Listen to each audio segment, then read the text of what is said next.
Boa tarde, está a ouvir a Rádio França Internacional, emissões em língua portuguesa. São 18 horas aqui em Paris, 17 horas em Luanda. Stephanie Palma. Bem-vindos à segunda emissão da RFI em português desta sexta-feira, 5 de agosto. A marcar a atualidade, presidente turco Erdogan encontrou-se com Putin em Sochi, na Rússia, esta tarde. ONU confirma a presença de tropas ruandesas no leste da República Democrática do Congo. O jogador português Renato Sanches foi contratado pelo Paris Saint-Germain.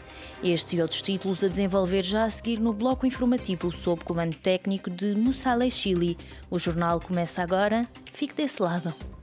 São Tomé, 102.8 FM. Começamos este noticiário com a atualidade internacional. O presidente turco Recep Tayyip Erdogan encontrou-se hoje na Rússia, em Sochi, com o seu homólogo Vladimir Putin, para discutir a guerra na Ucrânia, o conflito na Síria e as relações bilaterais.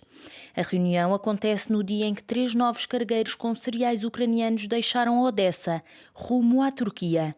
O relato é do nosso correspondente em Ankara, José Pedro Tavares. Erdogan utilizou a visita para analisar a implementação do acordo para o escoamento dos cereais ucranianos, depois do primeiro navio com cereais estar prestes a chegar ao seu destino no Líbano. Hoje mesmo, as autoridades ucranianas anunciaram que mais 3 navios zarparam dos portos da região de Odessa carregados de cereal. Todos estes navios serão uma vez mais inspecionados à entrada do Bósforo. Um outro cargueiro vazio já foi inspecionado e está agora a dirigir-se para Odessa para carregar cereal. Erdogan tem dito que o acordo sobre os cereais, o primeiro grande compromisso entre os dois países em guerra, abre boas perspectivas para outros acordos e que continuará a trabalhar para um cessar-fogo na guerra na Ucrânia. A Turquia não impôs qualquer sanção à Rússia para não hostilizar o Kremlin nos seus esforços de mediação e é um parceiro económico importante para Putin. Uma empresa russa está a construir a primeira central nuclear turca, enquanto Ankara quer assegurar que não haverá interrupção no fornecimento de gás natural à Turquia, já que cerca de metade do gás natural consumido no país é importado da Rússia através de 2 gasodutos sob o Mar Negro. José Pedro Tavares, RFI em Ankara. Ao mesmo tempo que decorria o encontro entre os dois presidentes, o porta-voz do Kremlin, Dmitry Peskov, disse em conferência de imprensa que Putin e Macron não falavam há 2 meses ao telefone porque, segundo defendeu o representante de Moscovo, França deixou de ser um país amigável. Praia, 99.3 FM. Passamos agora para a atualidade africana.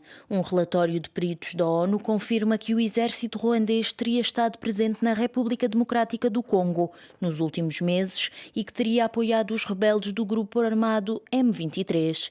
Kigali nega qualquer apoio ao M23 e reafirma o direito a defender o seu território. Karina Branco. O relatório dos peritos da ONU enviado ao Conselho de Segurança indica que o exército ruandês fez intervenções militares contra grupos armados congoleses e posições das Forças Armadas congolesas de novembro de 2021 até junho de 2022 na província do Kivu Norte, no leste da República Democrática do Congo.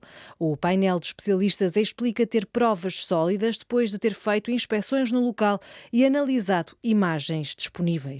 O documento aponta que o exército ruandês participou em ataques contra militares congoleses e equipou e reforçou as tropas dos rebeldes do M23, o grupo que retomou as ações armadas no fim do ano passado ao longo da fronteira com o Ruanda. Desde o final de março, a intensidade dos combates aumentou drasticamente e o M23 conquistou partes do território de Rutshuru, a norte de Goma, a capital provincial do Kivu Norte. O porta-voz do governo ruandês negou as acusações do painel de peritos da ONU, mas disse que o Ruanda tem o direito legítimo e soberano de defender o seu território e os seus cidadãos e não apenas esperar até que aconteça uma catástrofe. No Sudão do Sul, o governo de União Nacional apresentou ontem um novo roteiro pós-guerra civil e anunciou que vai prolongar por mais 2 anos a transição que inicialmente deveria terminar em fevereiro de 2023, com a organização de eleições. Este novo roteiro não deixou de suscitar a preocupação dos parceiros internacionais do país. O padre José Vieira, missionário que esteve largos anos baseado no Sudão do Sul, mostra-se pouco otimista quanto às perspectivas do país nos próximos tempos, sublinhando que as iniciativas da sociedade civil para encontrar soluções têm sido sistematicamente travadas. Os próximos tempos, infelizmente, vai ser mais do mesmo. que vai continuar a haver marginalmente ataques entre os grupos, entre os políticos. Vão dizer que isso são tensões étnicas localizadas, mas não são. As pessoas são manipuladas pelos políticos para lhe darem algum poder da negociação quando estão à mesa das negociações. A corrupção no Sudão do Sul, que é endémica, vai continuar no mesmo caminho e o país continua a ser adiado. E as pessoas continuam a sofrer cada vez mais por causa da falta da vontade política de resolver questões importantes e também diferenças entre líderes que, tanto acham que chegou a vez deles de liderar o país. Eu vejo que uma das soluções possíveis seria, através da sociedade civil, encontrar uma liderança política nova, não baseada no SPLM e, digamos, os movimentos que lá saíram, mas, portanto, uma classe política baseada nos valores da democracia, da transparência, da dignidade da pessoa e essas coisas todas. Eu não vejo neste momento porque aquilo que eu também tenho notado das minhas leituras, quando algum líder da sociedade civil se torna mais proeminente, os serviços de segurança nacionais encarregam-se de o prender ou de o amordaçar ou o que seja. Portanto, o aparelho está controlado pela clique do Salva Kiir e as coisas não saem daí. As palavras do padre José Vieira, entrevistado aqui na antena da RFI em português por Liliana Henriques. No Senegal, o resultado provisório das legislativas foi publicado ontem à noite. Com um resultado bastante renhido e inédito, o Executivo perdeu a maioria absoluta, enquanto a oposição denuncia uma suposta fraude eleitoral. Mais pormenores com Elton Aguiar. O campo presidencial conseguiu eleger 82 deputados, perdendo assim a maioria absoluta, algo que acontece pela primeira vez desde a independência do Senegal em 1960, enquanto a oposição conquistou 80 cadeiras. Este resultado já provocou a reação de ambos os lados. Mimi Touré, cabeça de lista da coligação presidencial, reivindicou a vitória e apelou a que a oposição reconheça a sua derrota. O fair play ditaria que um campo reconheça a sua vitória, o nosso, e os outros reconheçam a sua derrota. E a vida continua.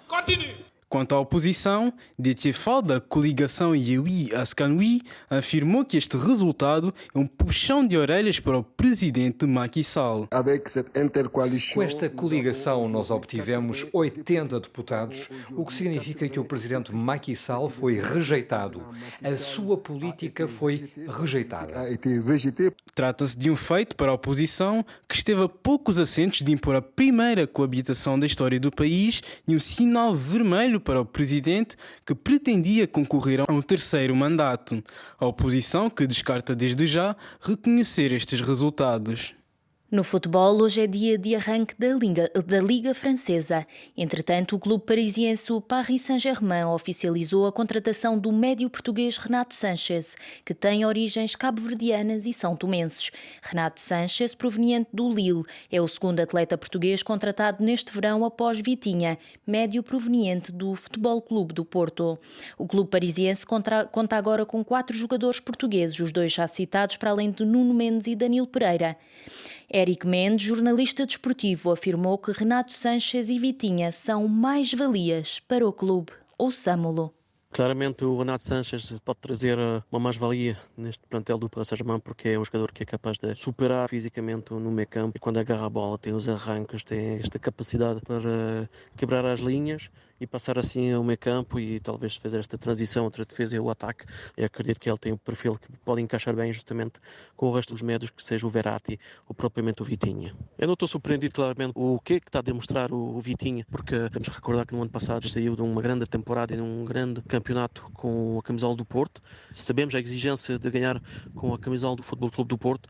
O Vitinha mostra claramente esta capacidade de ter uma gestão a mais num grande clube. Ainda tem muito talento e muitas coisas para mostrar e por isso vamos ver o que será esta temporada.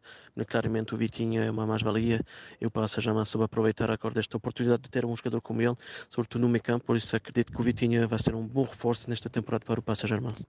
Era Éric Mendes, jornalista desportivo luso-francês, entrevistado por Marco Martins. É o ponto final deste bloco informativo. Obrigada por ter estado na minha companhia. Continue connosco para a segunda parte da nossa emissão. Já em seguida. Até já.